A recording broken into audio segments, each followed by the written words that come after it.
આજે મહત્વના સમાચાર અમદાવાદ તરફથી। અમદાવાદમાં જે ખાડિયા બેઠક છે તેમાં કોંગ્રેસની પેનલની જીત થઈ છે। મહાનગરપાલિકામાં સૌથી મોટો અપસેટ તેને કહી શકાય।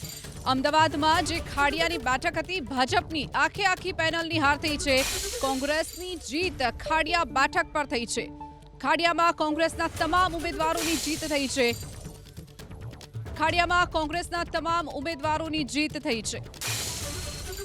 વધુ વિગતો સાથે સંવાદદાતા કુશાંક સોની આપણી સાથે જોડાઈ ગયા છે। કુશાંક, જે રીતે બેઠક જે ખાડિયાની છે ભાજપના ઉમેદવારોની જીત હાર થઈ છે અને કોંગ્રેસના તમામ ઉમેદવારો જીતી ગયા છે, કેવા પ્રકારનો ઘાટ કહી શકાય કે ભાજપની હાર બહુ મોટા સમાચાર કહી શકાય?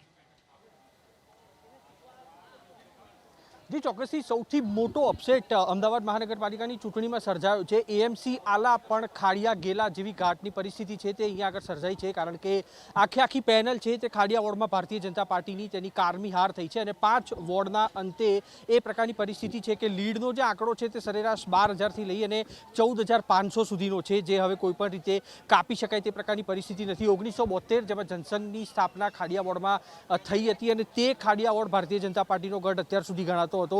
થોડાક સમય પહેલા જમાલપુર ભારતીય જનતા પાર્ટીના હાથમાંથી ગયું હતું અને હવે ખાડિયા વોર્ડ છે તે પણ ભારતીય જનતા પાર્ટીના હાથમાંથી ગુમાવવો પડે તે પ્રકારની પરિસ્થિતિ સર્જાઈ છે। મેજર અપસેટ અમદાવાદ મહાનગરપાલિકામાં ભારતીય જનતા પાર્ટી અત્યાર સુધી જેટલી પેનલો ઉપર જીતી અને કોંગ્રેસ જેટલી પેનલો ઉપર જીતી તેની સામે ખાડિયા વોર્ડમાં જે પણ પ્રકારની પરિસ્થિતિ અત્યારે સામે આવી છે, એક પણ ઉમેદવાર છે તેઓ જીતી શક્યા નથી।